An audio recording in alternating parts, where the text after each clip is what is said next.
I think like Absolutely. finding the enthusiasm. I mean, if I can speak for Terry, who's not here, so I will. But you know, he's really the character who like finds just like so much joy and passion and enthusiasm in like the most trivial, mundane shit. Yeah. That is like is just kind of delightful. It's like, yeah, you know, if only we could be as simple minded as Terry sometimes and just.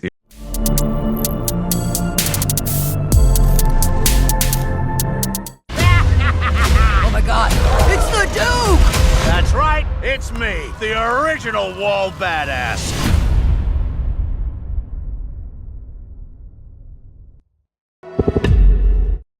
Nigeria Chambers from Big Old Belt Media. Dan, Mary, and Sean, thank you so much for your time today as we are here to talk about the sixth and final season of Solar Opposites returning to Hulu October 13th. How's everyone feeling? How's it going? Yeah, good. Thanks, cheer. Every journalist that returns from out of here is all bubbly. So what have I been missing all day? Seems like a party's been going on. Hot takes. Yeah. I would imagine. Let's just be quite frank and honest here. The fans, myself, and everyone included is going to acknowledge this is one of the greatest animated series of all time. I'm just curious about you all when you reflect back on the work, when you reflect back on 6 seasons and these characters have grown in our hearts and in our lives. And while some of us may come here for entertainment, we see that it's a lot bigger when it comes down to the messages, especially right now, especially this season, might I add. I'm wondering for you all, what do you hope is the overlasting legacy that people take away from that, even if they only entered on this final 6th season?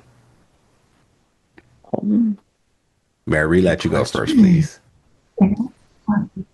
Oh, thanks. The lasting legacy is that it's cartoons can push the boundaries of imagination, of course, but I like that this cartoon doesn't shy away from touching on controversial issues and being silly at the same time.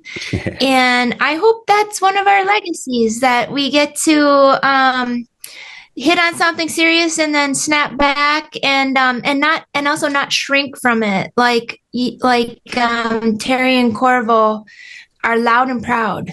Yeah. And we don't need to hide from that, and that feels really good. Absolutely. To a point, I wanted to just add to, it's so normalized. It's not like a boom, look at this, everybody, talk about this. It's just what it is. And I've always loved that and admired it about this show. How about you, Dan? Yeah, I think it's that really. It's, like the lens of the Solar Opposites is really like, what the hell is going on here on Earth? And like, how do we cope? How do we survive? And that's just an awesome thing to be watching at any time in human history, but especially now. And I think that there's a curious and very funny love that exists between all of them that keeps them going, and I think that really draws me in as a fan and as a viewer, and as someone who got to sort of jump in halfway through this show. Really, first of all, to have felt so welcomed in the gang, and just to sort of immediately get to jump in and have as much fun as they were having, but to be embraced by majority of the fans, not everybody, because that's fine, but people have really like enjoyed what we've been doing the last 3 seasons, and I hope they'll feel like it's a satisfying conclusion for now. Yo, I gotta come back to you in a second. Go ahead, Sean.